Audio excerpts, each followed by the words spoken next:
This video is going to give you 5 tips to make your market day slick. So first of all, number 1, plan ahead. Plan ahead can come in various different ways, but basically I would suggest you go and visit a market before you actually book onto it, just because you need to see, is it your sort of target customer walking around that market? Are the other stalls that are trading there complementary of what you do, or are they totally different? That kind of planning can really take stress out of the worry of whether it's going to be a successful market. It might not necessarily get the sales on the first instance, but actually if it's got your customers and your target audience wandering around and it really works with you and your brand aesthetic, because there are some markets like that, then that is half the battle. The other thing is go out and actually do a dry run of getting to the market. There is so much anxiety around setting up and getting there and know where to park or knowing which trains to get and where you're walking and things. Just do a dry run. Personally, I think that would take a lot of anxiety away from that. Then the other thing is social media and potentially email marketing. Like, tell your customers where you are going to be for sure, but plan ahead on the market day where you would be sending out posts and saying that where you are. Actually write the caption and put it in your notes.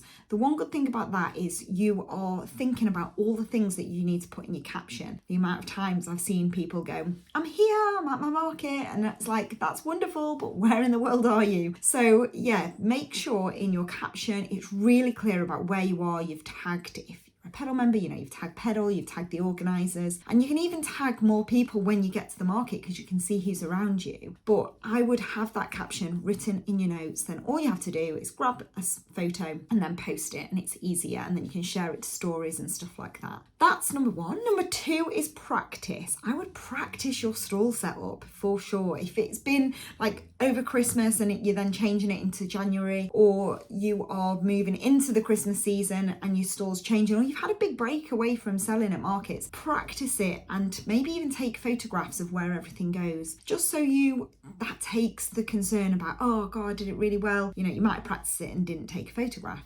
You might be then thinking, what was it like? I really liked how I'd set it up at home. So practice and take photographs. I would even practice or think about the chatter, the sales chatter that you're going to use when you're at a market. It doesn't have to be salesy. It's just like, how can you engage customers in different ways?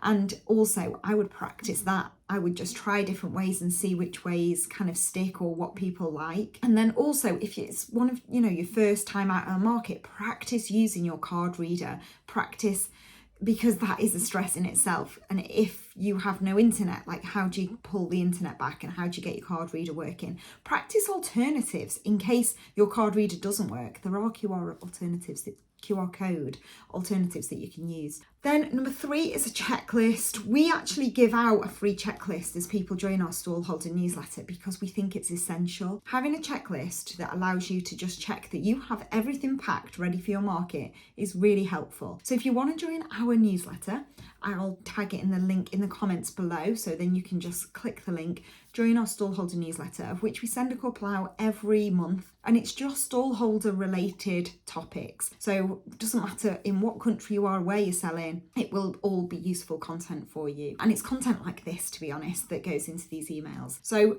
sign up, you get the 2 freebies. The other freebie, as well as the checklist, is a market day review sheet, which I think is really important to review how your markets have gone. But checklist definitely reduces stress. Number 4, dress for comfort at your market. In the UK, the weather can be horrendous one minute and it can be really nice the next minute. Have different layers on so it keeps you cool. But also, if you have products that you could wear them and really showcase your own products. Number 5 is a linked card reader. This can be a little bit tricky, but it is coming out more and more. And there are also websites where you can link all of your stock and have it all connected, places like Inventora. But if you get a card reader that links directly to your shop, then you don't have to close your shop. And when you make a sale at your market, it automatically takes it off your shop. Things like Shopify are really investing heavily in this kind of system because it just makes it easier. You don't want to be closing your shop every time you go to a market and then having to do your stock management afterwards. You want it all to be slick. Anyway, that's 5 tips to make your market day slick. I hope you enjoyed them.